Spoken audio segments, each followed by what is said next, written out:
Ask Tom on Home Show. Jason from Plymouth, Florida has a question about securing soffits. Yeah, well, he found some critters up in the attic, or evidence of them, when he was working on some remodeling. And he says that I found a few torn soffit mesh screens.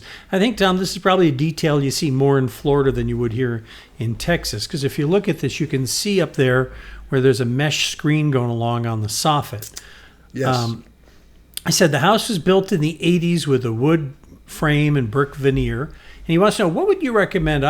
He wants to protect the soffits. He says, I've seen the new aluminum vents that cover the area, but how do I secure it on the brick side? Let me show you the detail one more time there. Oh, I got it. A couple things you can do is, you got a very small space there. I would just replace it with a 1/4-inch hardware cloth, so no critter will ever bust it open again. And I would just lay 2 pieces of lattice strip on the front side against that soffit board, and then one against the brick, and nail through it and go ahead and nail to the rafters. It'll stay straight and clean, and that would keep it simple.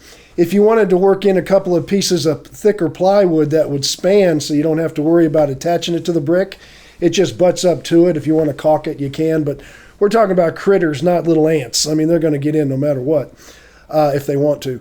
Then you could go ahead and use a continuous 1.5-inch soffit with a little filler board on either side, and I think that would look really good too. A little more work, a little more detail, but it would actually work very well. And either way, you will never have a critter get through there again. Now, one of our home show pros, or one of the companies that's been long a part of our show, is James Hardy. I know they make a continuous soffit. Is that the kind of thing you're talking about putting up there? I mean, because then he could just change out that entire soffit under there and get a... Well, the soffits, you can. And you know what? It's not a bad idea, Charlie. It's a good idea. But when you buy a James Hardy soffit, it is 16 inches is the minimum size I think they make, and they make an 18-inch. And he only needs about a 4 to 6 inch. I don't have an exact measurement up in there. So he's going to have to cut it, and there's going to be a lot of waste. But would it work? It's an absolutely great idea. It's just some people don't want to go through that waste. But if you wanted to do that, it would be fine. And then I would run a little trim piece right along against that brick to make a nice straight edge along the brick. I think it would look sharp too. So it's actually a very good idea. I just want to prepare people for the waste. They're going to throw it away. All right.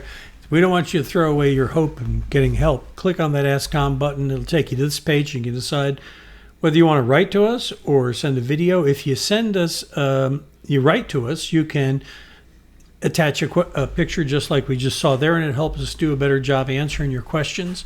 And we post a new one of these every day. If you've ever watched one of these, you know we put them on our Facebook page, our YouTube channel, and of course at HomeShowRadio.com.